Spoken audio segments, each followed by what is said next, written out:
बिस्मिल्लाहिर्रहमानिर्रहीम। मैं हूं अब्बास शबीर और आप देख रहे हैं प्रोग्राम तकाबुल। पीपल्स पार्टी हुकूमत की अहम इत्तेहादी। PIA की निचकारी पीपल्स पार्टी और मुस्लिम लीग नून में इख्तलाफात सामने आ गए। सेनेट इंतखाबात, पीपल्स पार्टी का होमवर्क मुकम्मल। सेनेट इंतखाबात, कौन कौन टिकटों से महरूम। सेनेट इलेक्शन के लिए उम्मीदवारों के कागजात नामजदगी की जांच पड़ताल का आगाज। काबीना डिवीजन ने कफायत शुमारी पॉलिसी का इजरा कर दिया। 5 स्टार होटल में कयाम पर पाबंदी। कफायत शुमारी मुहिम, स्पीकर कौमी असम्बली ने मुलाजमीन और गाड़ियां वापस कर दी। ट्रांसपोर्ट के मसाइल, सिंध हुकूमत के बड़े बड़े ऐलानात। सिंध के वजीर ट्रांसपोर्ट शर्जील इनाम मेमन ने कराची में ईद के बाद नई बसें चलाने का ऐलान किया है। 18 अप्रैल को बस सर्विस के लिए प्रीपेड कार्ड लॉन्च कर रहे हैं शर्जील मेमन का ऐलान। स्टूडियोज़ में मेरे साथ मौजूद हैं पाकिस्तान पीपल्स पार्टी के सेक्रेटरी इत्तलात फैसल करीम कुंडी साहब, थैंक यू वेरी मच, आपने प्रोग्राम में वक्त दिया। कुंडी साहब, सियासी हालात कैसे आप देख रहे हैं, क्या होने जा रहा है? असेंबलीज़ भी बन गई हैं, समझ रहे हैं कि रोड मैप के ऊपर मामलात ट्रैक के ऊपर, सही ट्रैक के ऊपर चल पड़े? बिस्मिल्लाहिर्रहमानिर्रहीम। देखें, पॉलिटिकल जो मामलात हैं, आपने देखा कि पार्लियामेंट आई, ओथ टेकिंग हुई, प्राइम मिनिस्टर आए, फिर उसके बाद प्रेसिडेंशियल इलेक्शन हुआ, सेनेट का जो है वो ज़िमनी इलेक्शन भी हो चुके हैं। अब एक इलेक्शन जो है वो सेनेट का रह रहा है, जो कि 2 तारीख को है, आने वाली 2 को। उसके बाद चेयरमैन सेनेट का इलेक्शन है, तो तकरीबन जो है वो प्रोसेस जो है तकरीबन कंप्लीट हो चुका है। अब जो है इस जो जिम्मेवारी इस हुकूमत पे और पॉलिटिकल पार्टीज़ पे जो कि इत्तेहाद में मौजूद है हुकूमत के, और अपोजिशन की वो जिम्मेवारी है कि इस मुल्क को जो है हम पॉलिटिकल और इकनॉमिकल क्राइसिस से निकालें। अगर पॉलिटिकल स्टेबिलिटी होगी तो इकनॉमिकल स्टेबिलिटी भी आएगी। तो कोई इतनी मैं नहीं समझता कि कोई आसान बात है या हम किसी मोटरवे पे सफ़र कर रहे हैं और बड़ी इजीली हम जो सफ़र को तय कर सकें। बड़ी मुश्किलात हैं। आपने अभी जो है जाना है इसके पास, IMF के पास भी जाना है, आपने बजट भी देना है। लोगों की नज़र जो है वो इस हुकूमत के ऊपर है कि वो हमें किस तरीके से रिलीफ देती है। तो मैं समझता हूँ कि तमाम स्टेक होल्डर्स को जो है एक इस चीज़ में किरदार अदा करना पड़ेगा। और स्पेशली मैं समझता हूँ जब प्रेसिडेंट ज़रदारी साहब प्रेसिडेंसी में गए हैं, उन्होंने माजी में बड़ा इंपॉर्टेंट रोल प्ले किया है। चाहे वो उन्होंने सूबाई खुद मुख्तारी की बात की, NFC अवार्ड की बात की, 18 अमेंडमेंट की बात की, अपने ख़िलाफ़ पार्लियामेंट को दिए।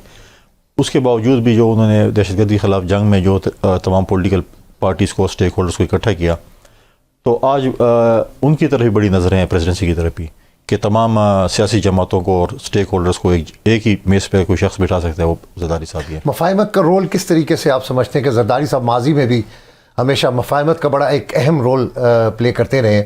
इस बार ज़रा टास्क थोड़े से डिफ़िकल्ट हैं। जो आपके अपोजिशन है वो तो बिल्कुल बज़िद है, आपके साथ बैठने को तैयार नहीं है। इस सारी सूरत हाल में किस तरीके से ये सारे मामलात को देख रहे होंगे ज़रदारी साहब, और क्या अहम किरदार अदा कर सकते हैं? देखिए, डिफ़िकल्ट है, इम्पॉसिबल नहीं है। आप देखें, हमारी 16 महीने की हुकूमत थी, बहुत ज़्यादा पोलराइजेशन थी, फिर भी बिलाल भुट्टो ज़रदारी साहब ने और फिर प्रेसिडेंट ज़रदारी साहब ने बात की कि हमें अपोजिशन से मुज़ाकरात करने चाहिए। न चाहते हुए इत्तेहादी जमातें बैठी और उन्होंने अपोजिशन के साथ मुज़ाकरात किए, टेबल पे बैठे। वो तो फिर 9 मई का वाक़या गया और सब कुछ हो गया, वरना तो हमने उनको टेबल पे बिठा दिया था।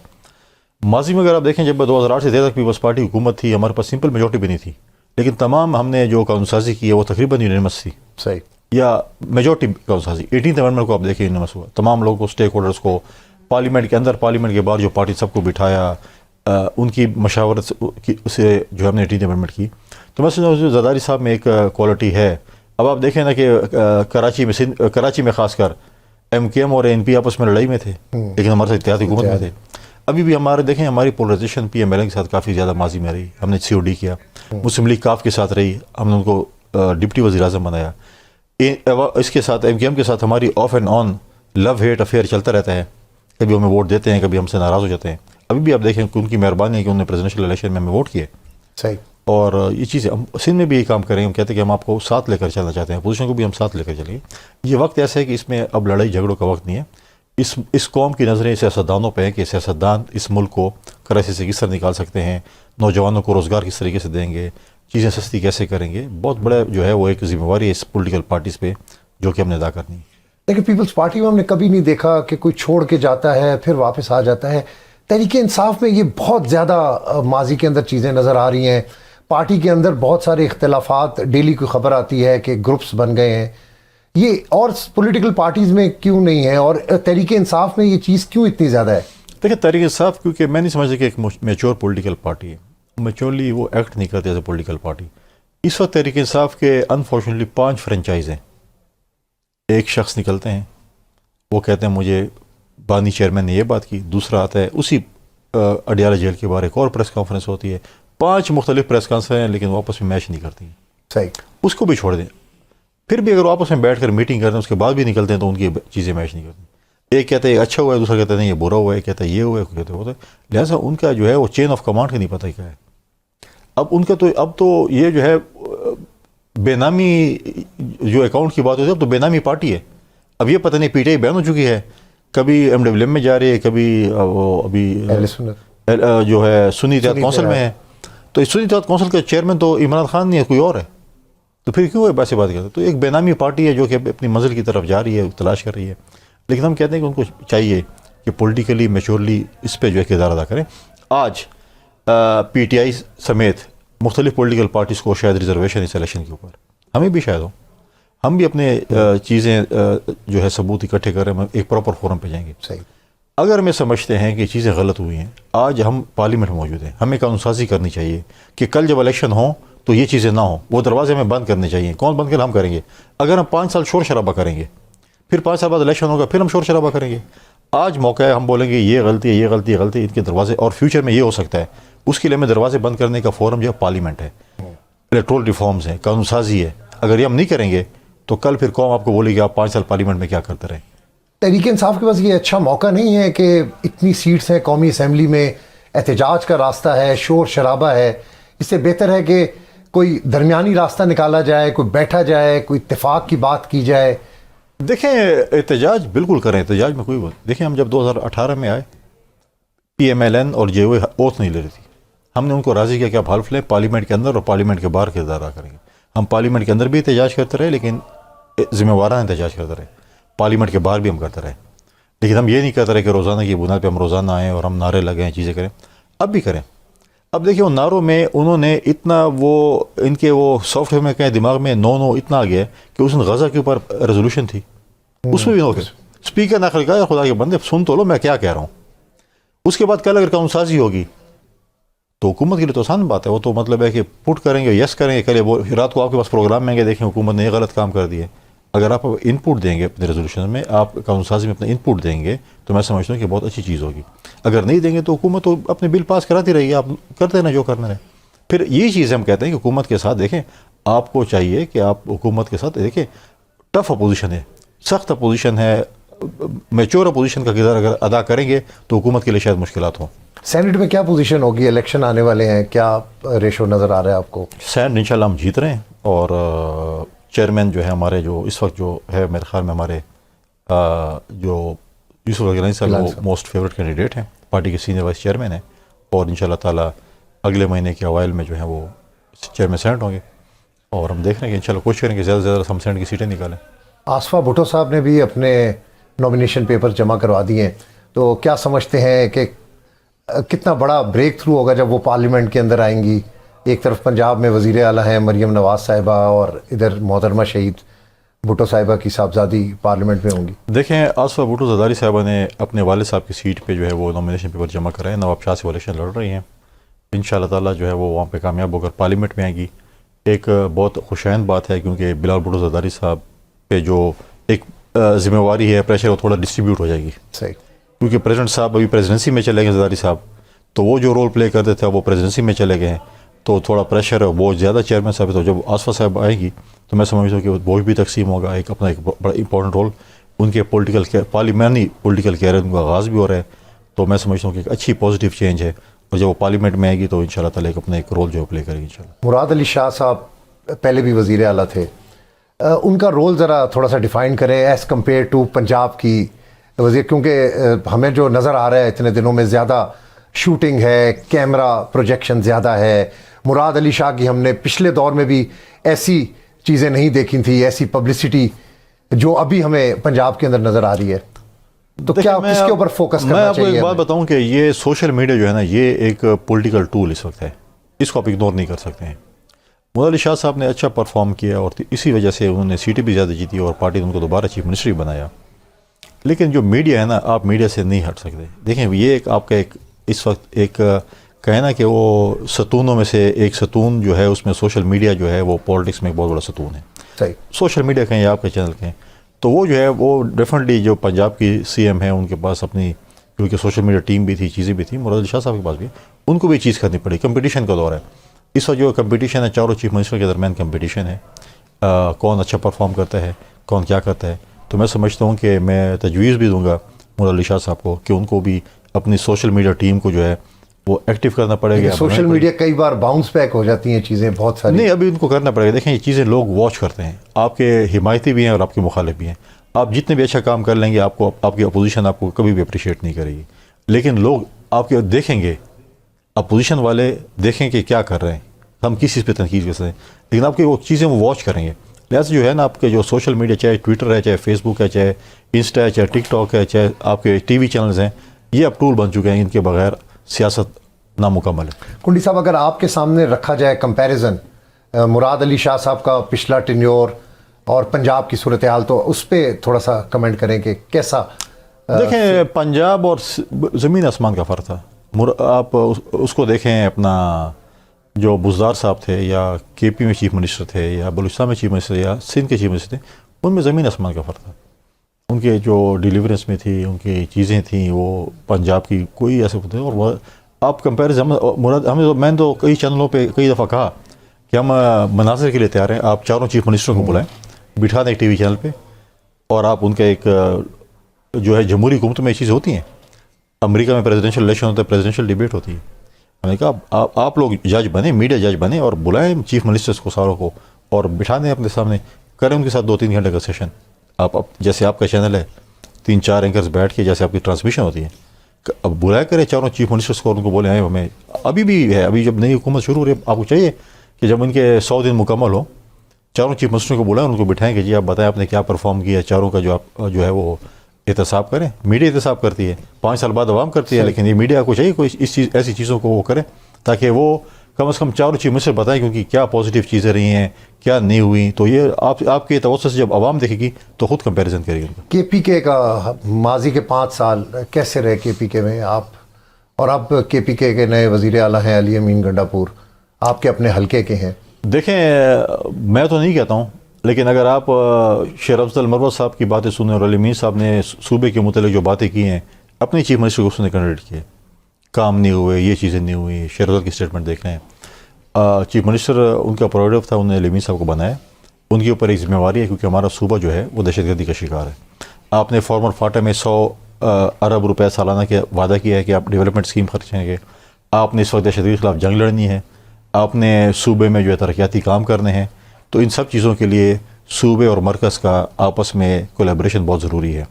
आप डायलॉग सी पॉलिटिक्स करें, आप जल्द से जल्द लूज़ करें, वो आपकी अपनी एक साइड पे है, लेकिन जहाँ पर सूबे की बात आती है, मैं ये समझता हूँ कि अली अमीन साहब को चाहिए, CM साहब को चाहिए कि वो वफाक के साथ एक अच्छा लिहाज़ रखें, ताकि कम से कम वो मेरा सूबा भी है, उनका भी है, सबका है, ताकि हमारा सूबा तरक्की कर सके। हम उनके साथ सूबे की तरक्की के लिए बिल्कुल हम अपना किरदार अदा करेंगे। पॉलिटिक्स अपनी जगह पे, लेकिन हम ये नहीं चाहते कि हमारा सूबा बैकवर्ड रहे। लिहाजा उनको भी चाहिए कि वो इस किस्म की जो है, माजी में देखें उन्होंने डायलॉग्स मारे ना, फॉर्म 45 वाले हैं, फॉर्म 47 वाले, मैं नहीं मानता, मैं रिसीव नहीं करता, मैं नहीं करता। फिर जब मजबूरी हुई, जब उनको ब्रीफिंग मिली, जब फाइनेंस सेक्रेटरी ने कहा कि आपके पास तो टका भी नहीं है, आपने तो इन्हीं से लेना है, तो फिर वो आ गए इधर। तो फिर मसला ये है कि आप ऐसी चीज़ें ना करें, कल आप, मैं और आप ऐसी चीज़ें ना करें कि हम एक दूसरे के साथ आंखें ना मिला सकें। आप बैठे हैं, आप एक जिम्मेवारी है ऐसी चीज़ में, आपने कल CCI की मीटिंग में नहीं आना, आना है, आपने वहाँ पे आपने बाकी ऐसे फोरम है जहाँ पे अपने बैठने हैं। तो फिर इस चीज़ों को मैं समझता हूँ कि इतना होना चाहिए, कम से कम आपके डायलॉग्स हो सकें, आपकी बातचीत हो सके, आप सूबे के हकूक़ मांग सकें। तो मैं समझता हूँ कि पॉजिटिव चीज़ होगी सूबे और मरकज़ के दरमियान। जरदारी साहब पहले भी 5 साल सदारत में रहे। आरिफ अलवी साहब को और जरदारी साहब का को कंपैरिजन करें कि आरिफ अलवी साहब का क्या रोल रहा है, जो रोल उनको मिला एज अ प्रेसिडेंट, क्या वो रोल निभा सके? आसिफ जरदारी साहब और आरिफ अलवी साहब कंपैरिजन तो आप कर ही नहीं सकते हैं। देखें, आसिफ जरदारी साहब जो पहले 5 साल रहे हैं प्रेसिडेंसी में, वो भी आपके सामने है। एक पार्टी के हेड रहे हैं, जो प्रेसिडेंसी था वो बिल्कुल पॉलिटिकल वो हब बना हुआ था। अलवी साहब जब आए हैं तो अलवी साहब तो एज ए पार्टी कोई ऐसे उनके पास ओहदा भी नहीं था और पॉलिटिकल हब भी नहीं था। और फिर जब उनके जो एक्ट्स थे उससे उसकी अपनी पार्टी भी खफा, गैर आइनी इक़दामात भी किए, वो भी मतलब है कि वो भी अपने साथ अपनी तारीख में अपना नाम लिखवा रहे और ना अपनी पार्टी को खुश रख सकते और न जो है वो उसने अपना कोई ऐसा परफॉर्मेंस की। अगर वो उन्होंने जब जाते हुए कराची में प्रेस कॉन्फ्रेंस की तो उस प्रेस कॉन्फ्रेंस में अपने 5 साल की कारकर्दगी बताते कि मैंने 5 साल में इस मुल्क में आइन के लिए, कानून के लिए, अपनी प्रेजेंसी में ये अच्छे काम किए। उन्हें 5 साल में नहीं बताया कि यार, वो ये कह रहे थे अगर मैंने कोई गलत काम किया आर्टिकल 6 लगा दें तो मेरे पार्टी की सदस्य लगा दें। भाई वो जब होगा तो हुकूमत का अपना वो काम है, लेकिन आप बताएंगे आपने 5 साल में क्या किया। आपने तो 2 आइनी काम किए, आपने अदम एतमाद की में जो एक्ट किया, फिर आप इजलास नहीं बुला रहे थे कि जी अब मतलब ऐसे गैर कानूनी काम करना मतलब है कि आखिर में तो अवाम ने हिसाब करना पता चलेगा कि अब जरदारी साहब आए प्रेसिडेंसी में, इंशाल्लाह ताला फ़र्क देखेंगे क्या होता है। सिंध को कैसा देख रहे हैं आइंदा दिनों में? बहुत सारी डेवलपमेंट हो रही है, नए प्रोजेक्ट्स आ रहे हैं, बसेस और बहुत सारे प्रोजेक्ट्स पाइपलाइन पर हैं। देखिए सिंध में पीपल्स पार्टी ने 3 दफ़ा हुकूमत, और ऑलरेडी वो भी मेंशन करें, बताएं कि सिंध में हेल्थ की क्या सूरत हाल रही है, क्योंकि ये बताया गया है कि सिंध के अंदर बहुत ज़्यादा हेल्थ के शोबे में बहुत ज़्यादा इंटीरियर सिंध के अंदर तरक्की हुई। देखिए सिंध जो है वो 30 दफ़ा पीपल्स पार्टी हुकूमत बन रही है, और एक बड़ा मैं समझता हूँ कि हमारे ऊपर टेस्ट केस भी है। लोग परफॉर्मेंस भी चाहते हैं और उन्हें परफॉर्म भी करना होगा, क्योंकि 15 साल आपने हुकूमत की है तो परफॉर्मेंस की बेस भी आपको बोलते हैं, और इस दफ़ा आपको उससे ज़्यादा परफॉर्म करना पड़ेगा। बसेस भी, आज भी मैं प्रेस टॉक देख रहा था वज़ीर साहब की, जो भी वो इलेक्ट्रॉनिक बसेस भी लेके आ रहे हैं, बड़ा पॉजिटिव एकदम है। पहले भी जो बसेस आई हैं लोगों की सहूलियात के लिए, उसके साथ साथ जब हेल्थ फैसिलिटीज़ अगर आप देखें, हम आज भी कहते हैं, हम ये नहीं कहते, हम कहते हैं कि आप लोग जो है मीडिया हमारा जो है वो जज बने, आप चारों सूबों की हेल्थ फैसिलिटीज़ विज़िट करें। केपी ने भी बड़े नारे मारे थे, पंजाब ने भी मारे हैं, केपी ने भी मारे, अब सिंध ने भी मारे हैं। तो उसमें यह है कि मैं समझता हूँ कि आप अगर कंपैरिजन करेंगे, वाहिद सिंध सूबा है जहाँ पर आप अगर दिल के अमराज कहें, लीवर कहें, किडनी कहें, कैंसर कहें, उसका फ्री ऑफ कॉस्ट इलाज है। यहाँ पे कहते हैं हमने सेहत कार्ड दिए, सेहत कार्ड की एक लिमिट है 10 लाख रुपए, और मखसूस अस्पताल में लीवर ट्रांसप्लांट एक अप्रोक्सीमेटली 1 करोड़ रुपए का होता है। सही। फिर आप दिल के बाईपास करें, वो मतलब उसका कितने पैसे आते हैं, किडनी ट्रांसप्लांट कितने पैसे, फ्री ऑफ कॉस्ट है। ये नहीं कि आप कौन से सूबे से आप जाएंगे 1 रुपये भी चार्ज नहीं होगा। यहाँ पर तो आपके अस्पतालों में भी जो होता है, आप जाते हैं टेस्ट कराते हैं, पैसे लेने पड़ते हैं, वहाँ पर कोई वो नहीं है। हम आज भी कहते हैं, लिहाजा क्योंकि इस दफ़ा हमारी हुकूमत बलूचिस्तान में आई है, मैंने CM साहब से बात किया कि आप NICVD SIUT के तरीके से आप ये बलूचिस्तान में 2 हॉस्पिटल बना लेंगे, मैं समझ लोगों की जो है वो हालत बदल जाएगी। एजुकेशन सिस्टम सिंध के अंदर भी माजी के अंदर हमने देखा कि बड़ा बेहतर करने की कोशिश की जा रही है, लेकिन अभी इस तरीके से देखिए हेल्थ और education is the most priority जो है ना, हेल्थ और एजुकेशन के ऊपर ही होती है। हेल्थ हमारा माशाल्लाह बहुत अच्छा है, एजुकेशन में बेहतरी की ज़रूरत है।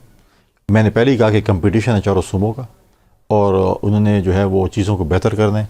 अगर चीज़ें बेहतर होंगी, जो सूबा बेहतरी ले गएगा, आवाम उसको वोट। देखें आजकल लोग जो है मोबाइल के ज़रिए, सोशल मीडिया के ज़रिए आपका एहतसाब करती है, वो चेक करती है कि पंजाब में क्या हो रहा है, KP में क्या हो रहा है, बलूचिस्तान में क्या हो रहा है, सिंध में क्या हो रहा है, फिर वो अपना जो है वो। लिहाजा हमने ये चीज़ करनी है, क्योंकि इस वक्त आपके पास मेजॉरिटी जो आपकी आबादी है वो यूथ की है, वो आपका जो है वो एहतसाब करती है। तो लिहाजा हमने चीज़ों को देखना पड़ेगा। हमने यूथ को एक एजुकेशन की फैसिलिटीज़ देनी है, हेल्थ फैसिलिटीज़ देनी है, उनको जॉब्स देने हैं, बहुत सी ऐसी चीज़ें जिसको हमने देनी है, और उनको वो जो कैचमेंट एरिया वोटर्स का, उसको अपने कैच करना, उनको अपने मुतमईन करना है।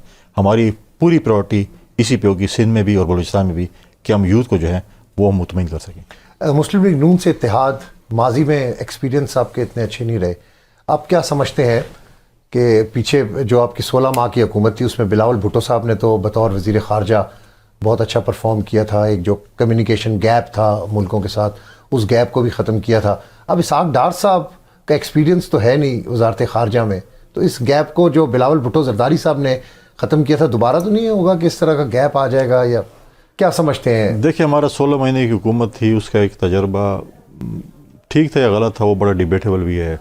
इत्तेहादी हुकूमतें थी, 10-12 हुकूमतें थी, वजारतें देनी थी, चीज़ें देनी थी। PMLN कहती थी कि हम खुल के फैसले नहीं कर सकते, मजबूर हैं इत्तेहादियों की वजह से। हमें भी रिजर्वेशंस थी कि हमारे लोगों के काम नहीं होते, डेवलपमेंट स्कीम्स के हवाले से हमारे लोगों को वो नहीं मिले, पॉलिटिकल विक्टिमाइजेशन के हवाले से भी थी कि क्योंकि हमारे इलाके के लोग और PMLN के आपस में जो होता था। इस दफ़ा हमने ये फैसला किया क्योंकि हमारे पास मेजॉरिटी नहीं थी, और हमने एक फ़ैसला किया था, हम इलेक्शन लड़ते, अपोजिशन में बैठते और इस मुल्क में दोबारा इलेक्शन होता, या हम किसी को सपोर्ट करते हैं।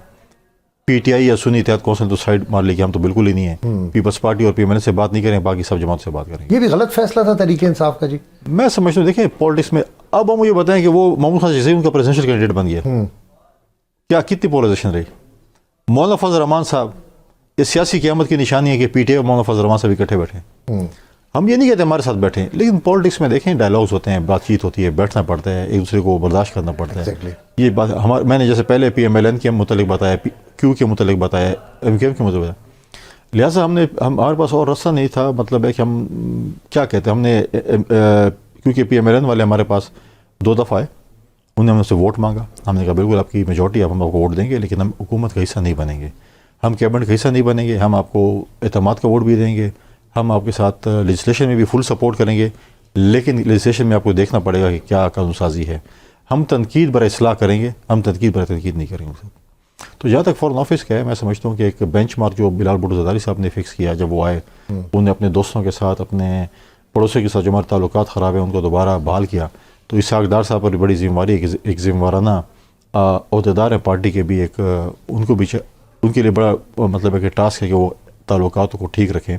तो मैं समझता हूँ उनमें है क्वालिटीज़ कि वो उस चीज़ को आगे लेके जा सकते हैं। टाइम देना पड़ेगा, और मैं समझता हूँ कि इस चीज़ को आगे लेकर जाना बड़ा ज़रूरी है, क्योंकि पाकिस्तान के मुस्तकबिल की बात है, किसी शख्सियत या किसी पार्टी की बात नहीं है। सर, MQM के साथ वर्किंग रिलेशन कैसा रहेगा? सिंध के अंदर अपोजिशन में है, आपके भी तहफ़्फ़ुज़ात हैं, MQM ने जो सीट्स वहाँ पर जीती है या MQM को जो सीट्स मिली हैं, उसके बाद क्या समझते हैं कि मफ़ाहमत की पॉलिसी होगी MQM के साथ भी? देखिए, वो तो चीज़ें हैं जो मैंने कहा कि हम अपने फोरम पे जाएंगे, हमारे पास अगर सबूत होंगे फोरम पे जाएंगे, वो तो एक फ़ैसला होने क्या होने। लेकिन हम बात करेंगे अभी जो रियलिटी की बात है कि अब बस नंबर गेम क्या है।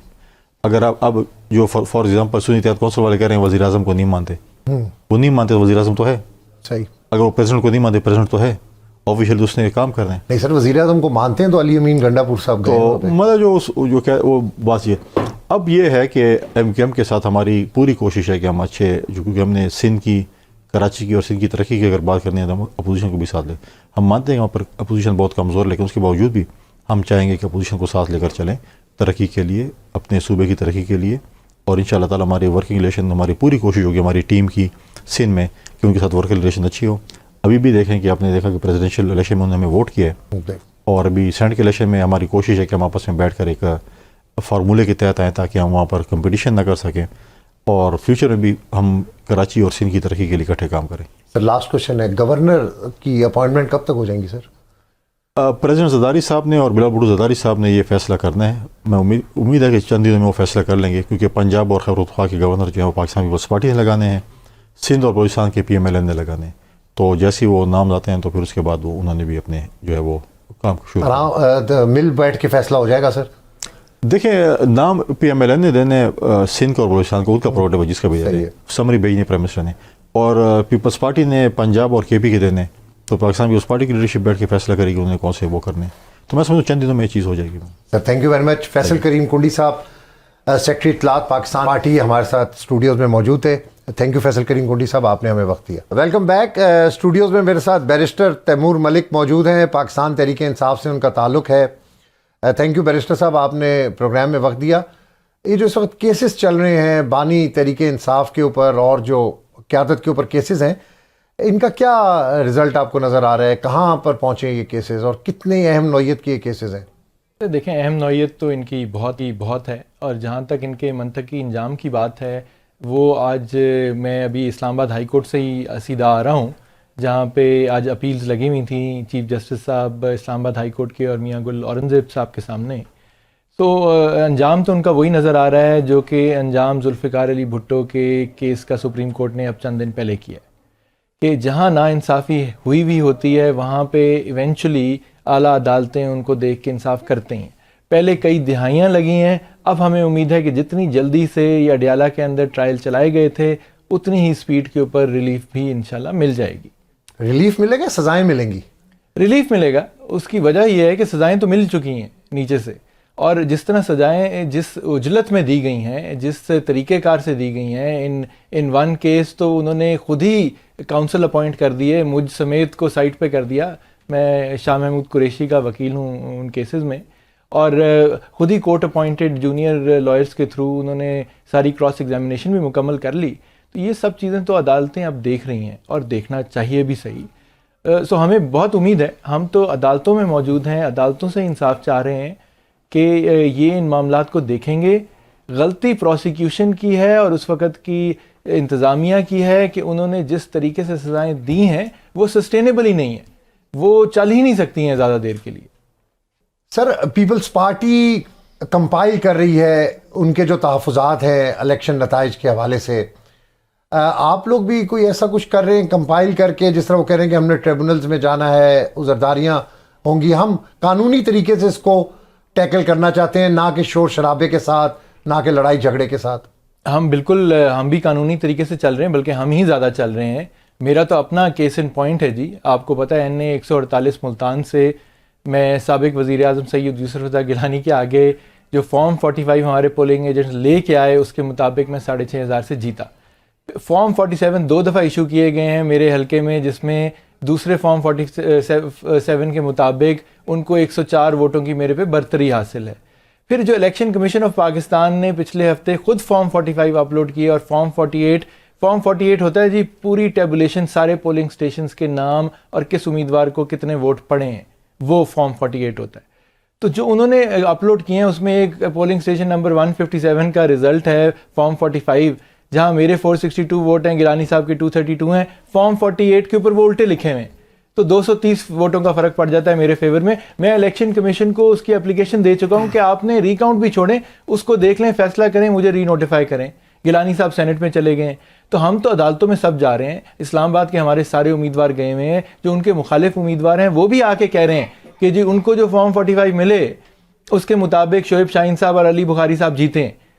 लेकिन कुछ हो नहीं रहा। हम बिल्कुल इस वक्त सारे हलकों को देख रहे हैं, हमारे उम्मीदवार कौन से फाइल कर रहे हैं चीज़ें, उन्होंने क्या तैयारी की है। हम उनके फॉर्म 45 खुद भी इंटरनली पार्टी के तौर पे रिव्यू और वेट कर रहे हैं कि जो वो क्लेम कर रहे हैं वो सही है कि नहीं है, और जो सही है वो बिल्कुल इलेक्शन ट्रिब्यूनल्स में अपनी पिटिशंस दायर करेंगे और पूरा कानूनी मुकदमा लड़ेंगे। एट द एंड जी हमें इंसाफ तो अदालतों नहीं देना। तैमूर मलिक साहब, senior anchor person Ajmal Jami साहब भी प्रोग्राम में हमारे साथ मौजूद हैं। Thank you very much Ajmal Jami, आपने प्रोग्राम में वक्त दिया। पार्लियामेंट के अंदर एहतजाज हो रहा है, अभी तक रिजर्वेशंस हैं इलेक्शन नताइज के ऊपर, तो ये मामलात किस तरह चलेंगे? PTI को एहतजाज से निकल कर कोई और पॉलिसी अपनानी चाहिए? अदालतों में वो गए हुए हैं, एक तरफ वो कहते हैं कि हमें अदालतों से इंसाफ भी नहीं मिलना, तो ये क्या होना है? क्या आप देखते हैं, क्या मुस्तकबिल है? नहीं, ये एक बहुत बड़ा एक टैग है जी। इसके बगैर सिस्टम चल नहीं सकता जब तक इन इश्यूज को एड्रेस नहीं किया जाएगा। धांधली की जो इल्जामात हैं, जो शिकायत है, वो मुल्क के तूल और से मौसूल हुई हैं, और उस दाग के साथ ये हुकूमत बनी है, चाहे वो जितनी भी मुस्तहकम हो, ये दाग अलबत्ता उनके यहाँ रहेगा। इस दाग को उतारे बगैर इस्तेहकाम नसीब नहीं हो सकता। उसके लिए जो PTI का आप जिक्र कर रहे हैं, PTI की जो अपनी पॉलिटिक्स है, ये उनका जो अपना अंदाज है इस मामले को डील करने का, उसमें खासे तजादात पाए जा रहे हैं। फॉर इंस्टेंस, अगर आप सुन्नी इत्तेहाद काउंसिल से उनके इत्तेहाद की बात करते हैं, तो शेर अफजल मरवत की कन्फेशन देख रहे हैं, वो कैसे बता रहे हैं। सही। बीच में एक बल्लेबाज भी उमड़ आया, फिर वो पार्टी के अंदर से तहकीकात का मुतालबा कर रहे हैं, फिर वो MWM का भी हवाला दे रहे हैं, फिर वो कौन सा दबाव था जिसकी वजह से वो वहां नहीं जा सके।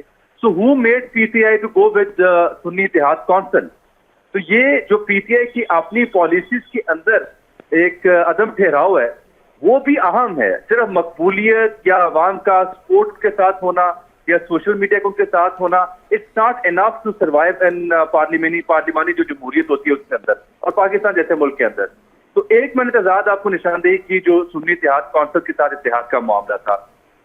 दूसरा, वही शेर अफजल मरवत साहब जो हैं, वो हमें एक स्पेस में, ट्विटर स्पेस में, वो बता रहे हैं कि PTI का जो पिछला दौर था KP में, वो करप्शन से भरपूर था, और जो साबका वज़ीर आला थे वो 25 लाख रुपए रोजाना कमा रहे थे, और बाद में उसकी वजाहत दे रहे हैं कि ये जी मैंने उन लोगों के बारे में बात की जो पार्टी छोड़ गए हैं।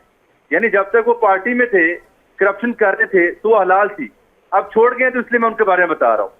अच्छा, फिर ये जितने भी रहनुमा खान साहब के बाद जो सफ़े अव्वल के सामने आए हैं, बैरिस्टर गौहर साहब हो, शेर अफजल मरवत साहब हो, असद कैसर साहब हो, अली मोहम्मद खान साहब हो, अली मीन गंडापुर साहब हो, जितने भी नाम आप ले लें, लतीफ खोसा साहब, 2-4 इनमें से निकाल के बाकी तमाम जो रहनुमा हैं, उनकी पूरी तवज्जो टॉक शोज के ऊपर, यूट्यूब के ऊपर, सोशल मीडिया के ऊपर और ट्वीट के ऊपर है कि मैं हिट कैसे हो सकता हूँ, पर्सोनिफिकेशन मेरे कैसे हो सकती है।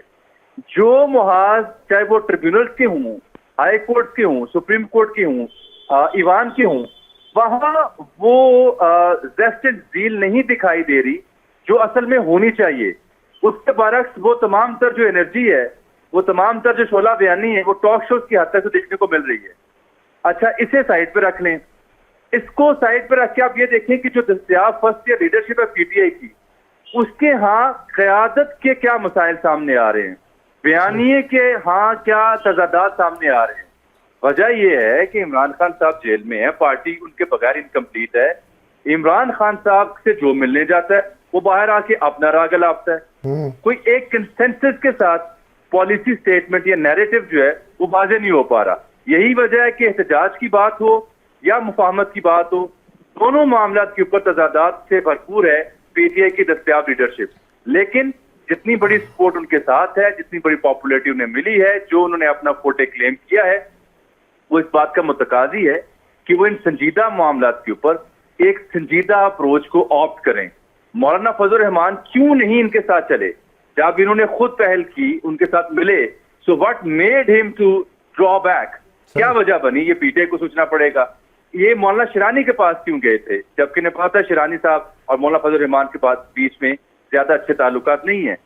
ये मोहसिन दावड़ साहब के पास गए, मशीन साहब के पास गए, ये अलामा नासिर साहब से कल मिले हैं। But why not to all other parties जिनको मुख्तलिफ अदवार में धांधली की शिकायत रही हैं? अगर इनके साथ मौलाना फजल रहमान का इंजन होता या उनका बोगी होती तो इस ट्रेन में ज्यादा जान पड़ जा रही थी, क्योंकि मौलाना फजल रहमान रियासत से, ईवानों से और मौजूदा निज़ाम से उसके अंदर रहकर स्ट्रगल करने के लिए जाने जाते हैं।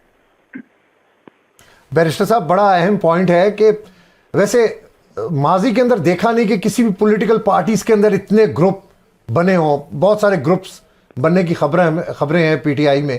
इसकी क्या वजह है? और अजमल जामी ने बड़ी ज़बरदस्त बात की है कि बाकियों के साथ इत्तेहाद, तो इनके साथ इत्तेहाद क्यों नहीं हो सकता?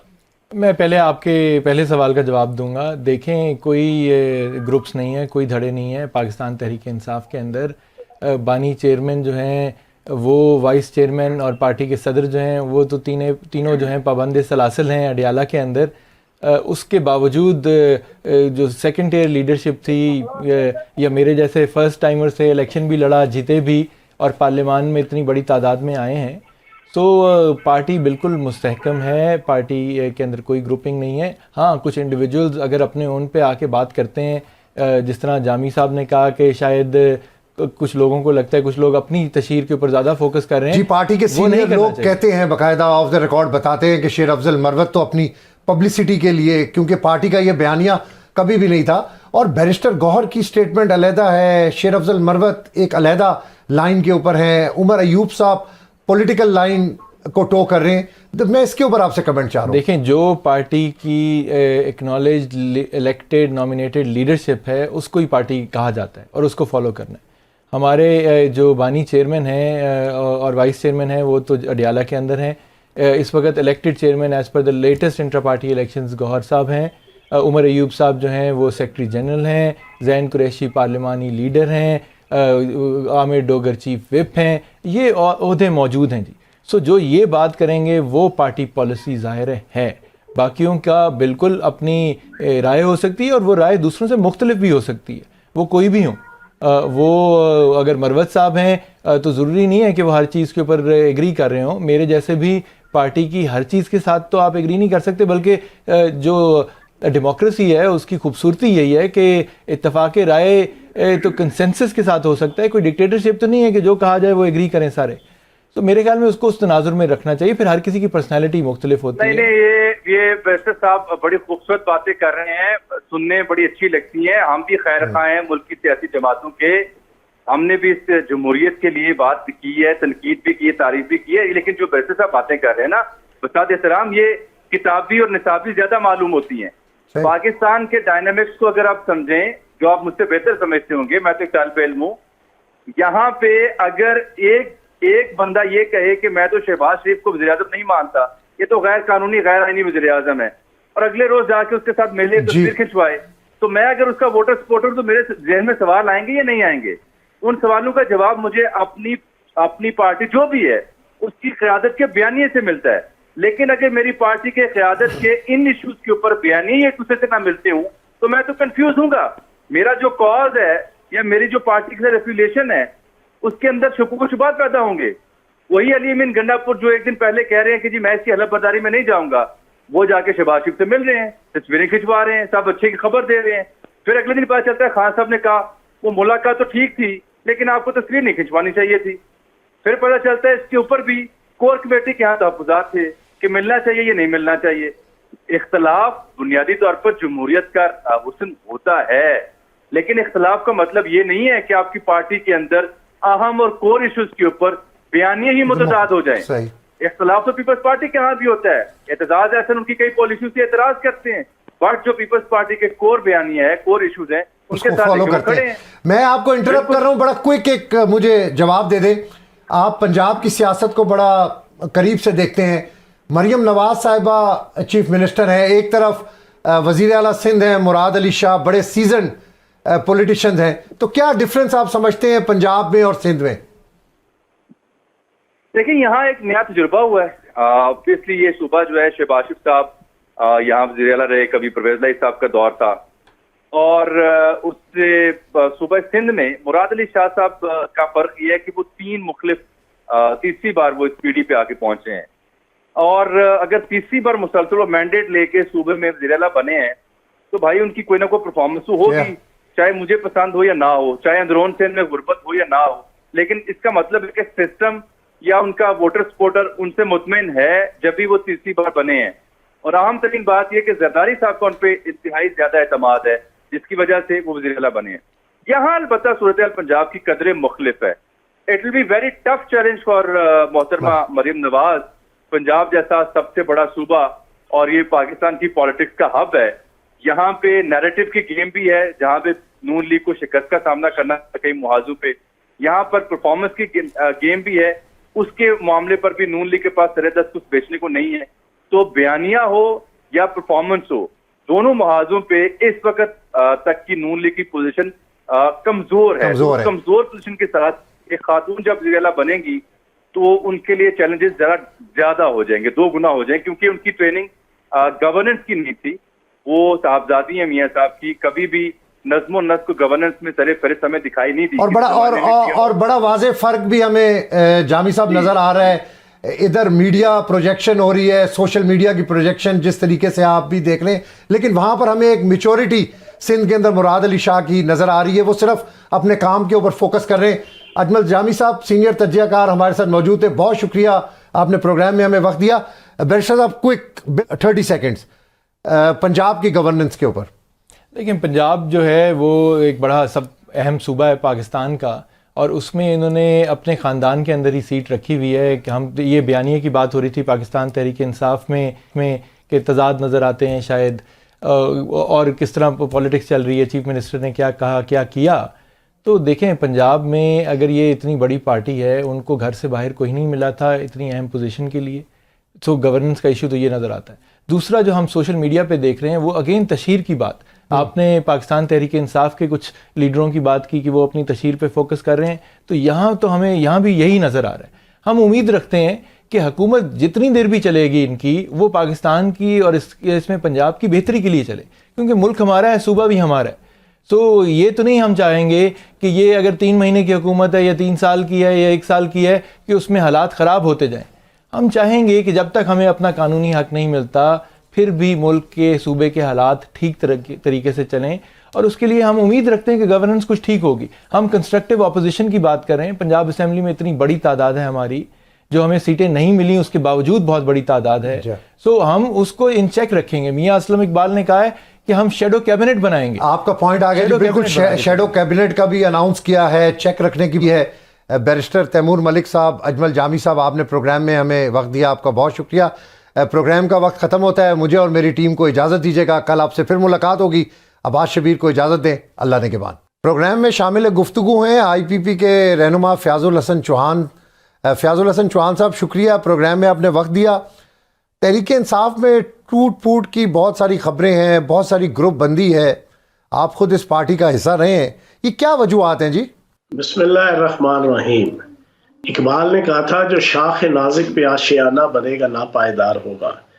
बुनियादी तौर पर पिछले 1.5 सालों में ये जितने नए नवेले कायदीन आए हैं, कुछ वकील हैं, कुछ नॉन वकील हैं, ये सारे के सारे दिहाड़ीदार हैं और दिहाड़ीबाज हैं। और मज़ेदार बात यह है कि मैंने परसों एक लीडिंग टीवी चैनल के एक लीडिंग एंकर के प्रोग्राम में इंकशाफ किया था, मैं आपके प्रोग्राम में भी वो इंकशाफ कर दूं।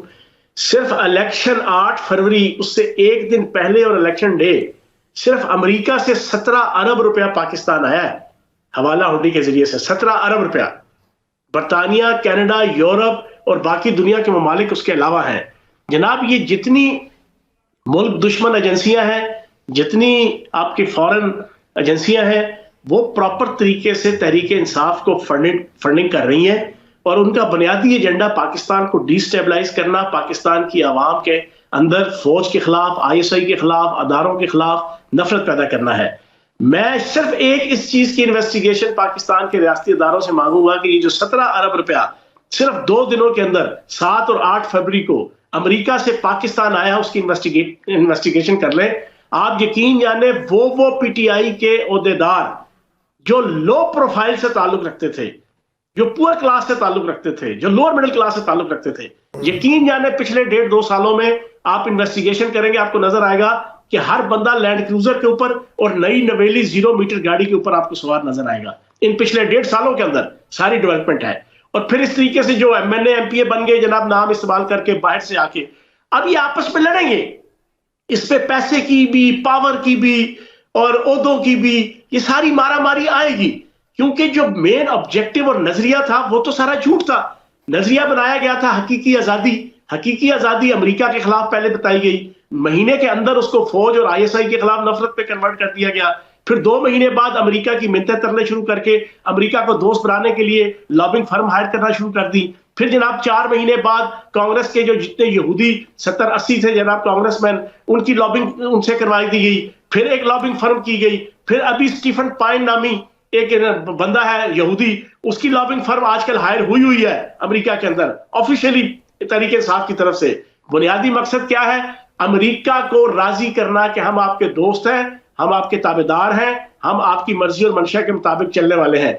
जब वो सारे का सारा नजरिया ही शेर अफजल मरवत की नजरिए के बकौल बढ़ गया, तो अब पीछे अब लोगों ने किसके ऊपर स्टैंड लेना है? अब लड़ाई है, अब आपाधापी है। और मजेदार बात यह है जनाब, मैं आपके प्रोग्राम में इंकशाफ कर दूं, 99.9% इनका MNA MPA और इनका मरकजी और सूबाई ओहदेदार वो ये डील करके जनाब यहां पर बैठा हुआ है। हर बंदे ने डील की हुई है, हर बंदे ने। अब इस वजह से हर बंदा दूसरे बंदे को शक की निगाह से देख रहा है, हर बंदा दूसरे बंदे को गद्दार कह रहा है, हर बंदा दूसरे बंदे को चोर कह रहा है, हर बंदा दूसरे बंदे को मुनाफिक कह रहा है, हर बंदा दूसरे बंदे को जनाब पार्टी का और बानी चेयरमैन तहरीक इंसाफ का जनाब दुश्मन कह रहा है। तो भाई ये तो फिर चलेगा। यानी ये आपको समझ लग रही है कि बानी तहरीक इंसाफ के साथ ही लोग सिंसियर नहीं है, अपनी अपनी इन्होंने अलहदा दुकानें सजाई हुई हैं और इतने इख्तलाफात हैं कि डेली पता चलता है कि आपस के अंदर इख्तलाफात शुरू हो गए हैं, उनके साथ इख्तलाफात हैं, दूसरे ग्रुप के दूसरे साथ इख्तलाफात हैं। और बड़ा एक अहम इंकशाफ आपने किया है, दिहाड़ी लगाई गई हैं, दिहाड़ीदार लोग हैं। किस किस्म की चौहान साहब दिहाड़ियां लगी हैं इधर? आपने पूछा ना कि क्या ये सारे लोग बानी चेयरमैन से जनाब वफादार नहीं है, मुखलस नहीं है। और भाई बानी चेयरमैन मुखलस नहीं है अपने काज के साथ। और मावरा है ना 80 लोका नल ते बुढ़ी मलोका नल।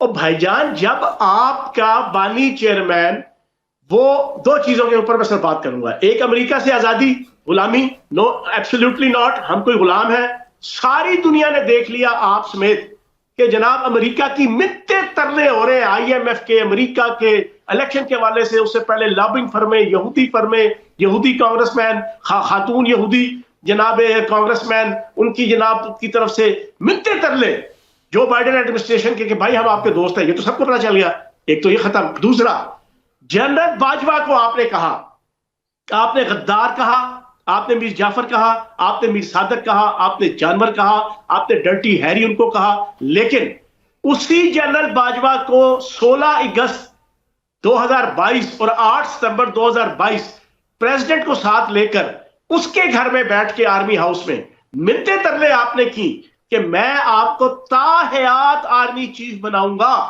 पाकिस्तान की हिस्ट्री में ताहयात आर्मी चीफ का तस्वर नहीं है। इन्होंने कहा, ये इन्होंने अपने मुंह से माना भी है, सदर आरिफ अलवी ने भी माना है, उसने शिबली फराज ने भी माना है, बच्चे बच्चे को ये चीज पता है। जब आपने उनको ताहयात आर्मी चीफ की कर दी, आप कहते थे कि वो गद्दार है, आप कहते थे वो मीर जाफर है, आप कहते थे वो मीर सादक है। पूरी कौम को नफरत की जनाब ईंधन बनाकर, नफरत की जनाब दोजख बनाकर, नफरत के तंदूर में डालकर आप इन दो इश्यूज के ऊपर सिर्फ आप देख लें तो आपको नजर आएगा कि बानी चेयरमैन अपने काज के साथ फेयर नहीं है, तो फिर लोग उनके साथ कैसे फेयर होंगे?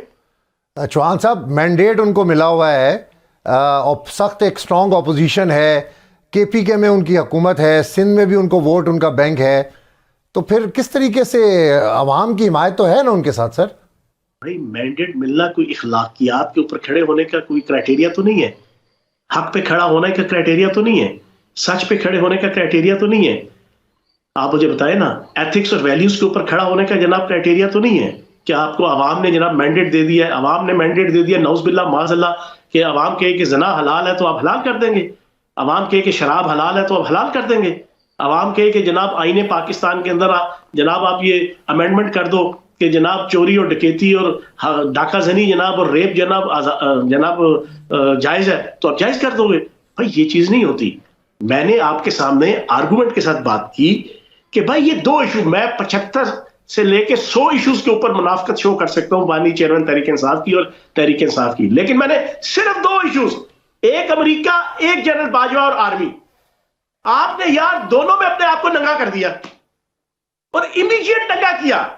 मार्च 2022 में आपने तहरीक शुरू की, अगस्त 2022 से पहले आपने, मैं तो आई विटनेस हूं ना, ये नक दे कोके के ऊपर तो जो लोग आजकल नाच रहे हैं, ये तो जुम्मा 6 महीने 1 साल की पैदावार है। सही। हमने पूरी जनाब मार्च 2022 से लेके 9 मई 2023 तक 1.25 साल मैंने तो अपनी आंखों से देखा इनके हर रोज के यूटर्न।